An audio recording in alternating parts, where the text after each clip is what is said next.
If you're a podcast host, listen up, this one's for you. My name is Allie Jackson. I'm the host of Finding Mr. Height, a dating and relationship podcast that I've been doing for 4 years now, sharing my positive and practical approach to dating that's built on my own life experience. And I wanted to share another experience that I've had, my secret behind monetizing my show. It's called Red Circle, and I was just telling my colleague about how much I love their platform. With Red Circle, not only am I getting a seamless hosting experience, but I also love the support I receive in ad sales. It's not just typical ad sales either. It's targeted opportunities based on my show and my life. And the platform is super simple. You just set your preferences and Red Circle matches you with sponsors that align with your show. You can vet every opportunity and their platform gives you great analytics. More recently too, my Red Circle team has brought me opportunities outside of my podcast on social media to really augment the podcast partnerships, bring them full circle. I just can't recommend them enough. If you want to give it a try, go to redcircle.com to get your free trial. That's redcircle.com for a free trial.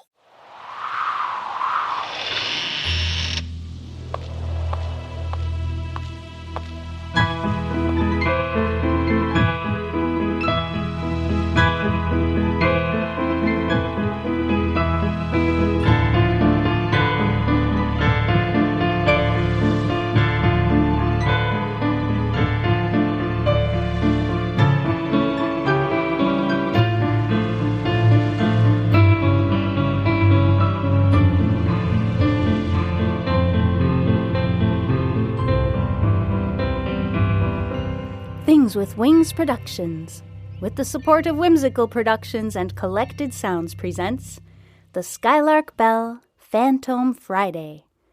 I'm your host, Melissa Oliveri. Fantome Friday episodes are bonus episodes that feature a real-life supernatural, or at the very least unusual and unexplained, experience. In today's episode, The Harlequin, we hear about a series of eerie premonitions that seem to indicate that a death has just occurred. Now, it's time to get settled in. Grab a blanket, a warm drink, and let's get started. The minute my hand touched the door handle of the Harlequin nightclub, I knew something was wrong. Someone died. The thought popped into my mind, unbidden. I have no idea where it came from, but it was clear as day.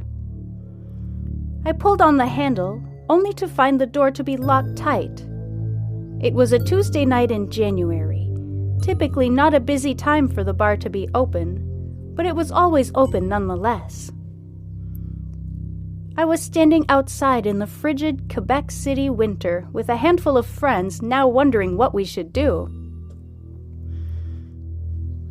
After a brief discussion, we decided to trek through the snow to a different nearby bar.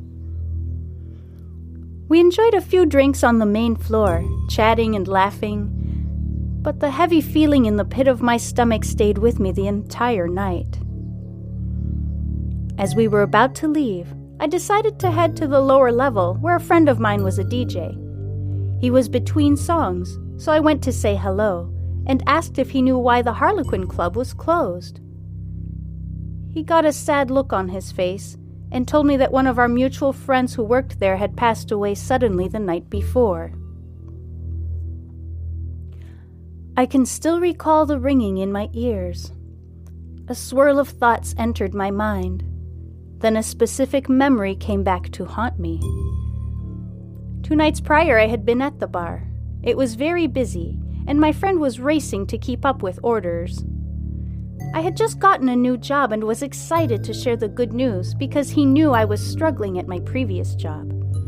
I shouted to him over the sound of music and loud chatter, and he grinned at me and congratulated me.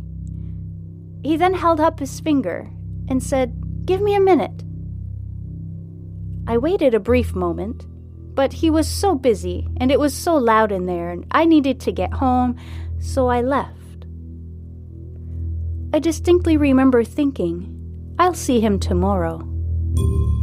But for him, there was no tomorrow.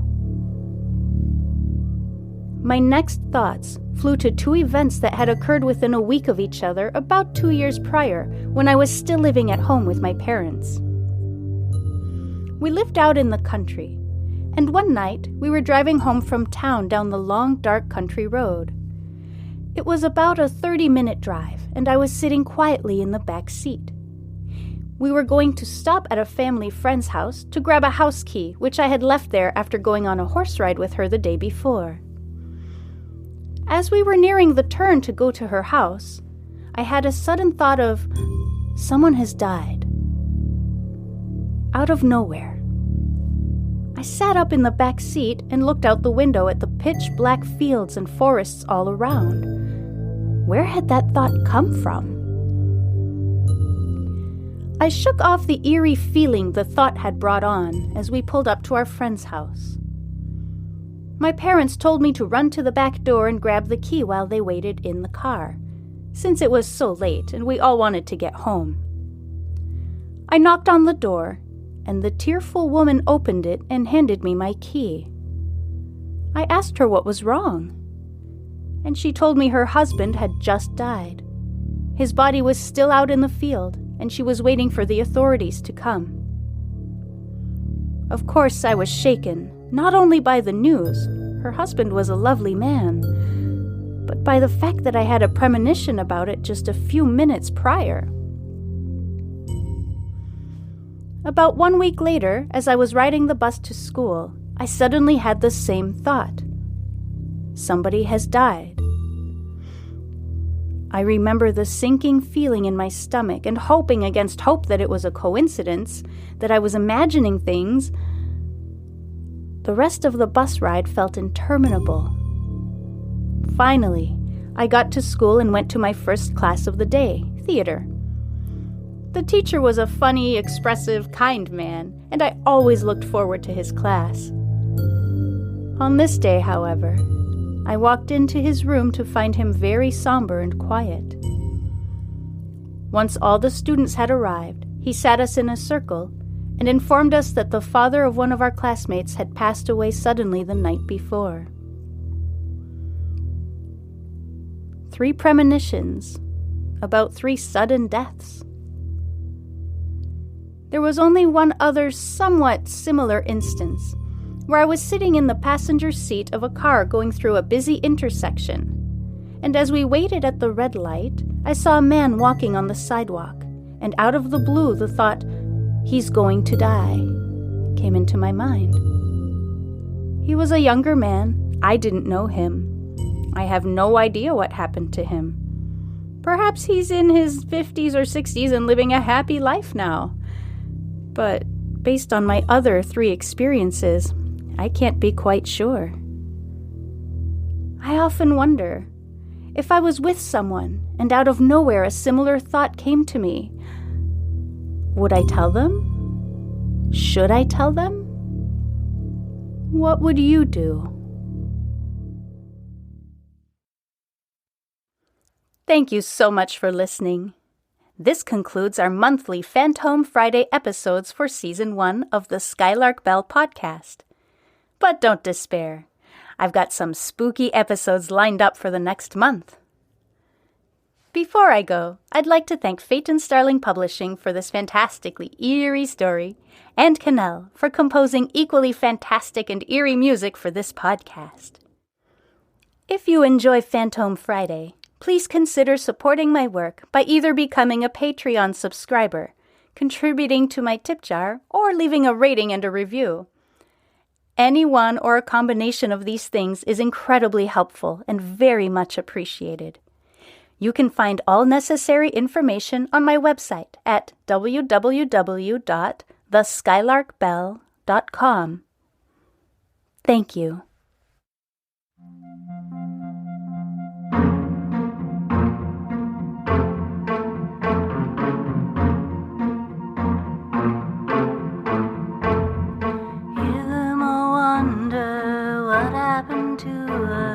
One of them whispers she lost her mother.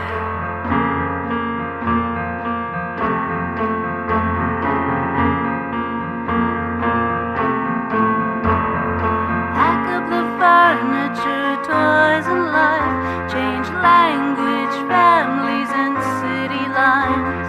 Then there's the endless nightmare called school. The girls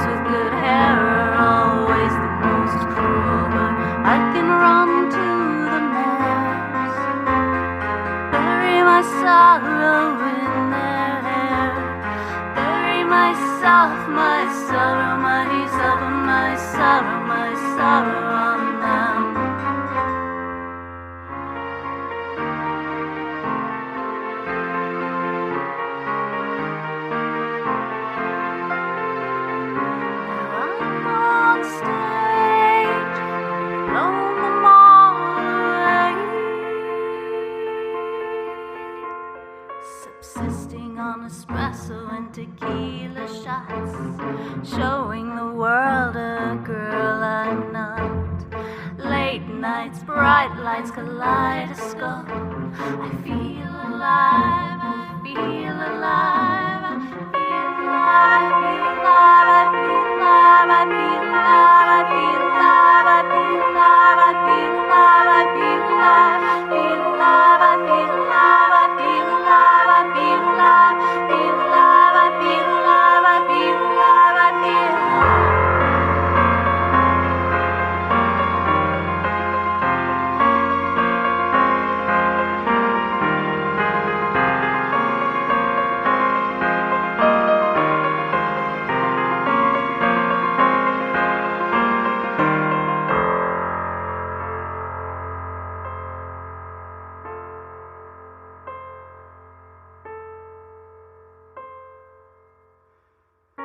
Found him hanging from the stairs to Lower Town. His body swaying didn't make a sound. He told me to wait, but I walked away. I walked away.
Hey, Ryan Reynolds here, wishing you a very happy half-off holiday, because right now Mint Mobile is offering you the gift of 50% off unlimited. To be clear, that's half price, not half the service. And Mint is still premium unlimited wireless for a great price. So that means a half day, yeah?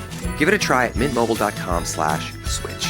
Upfront payment of $45 for 3-month plan, equivalent to $15 per month required. New customer offer for first 3 months only. Speed slow after 35 gigabytes if network's busy. Taxes and fees extra. See mintmobile.com.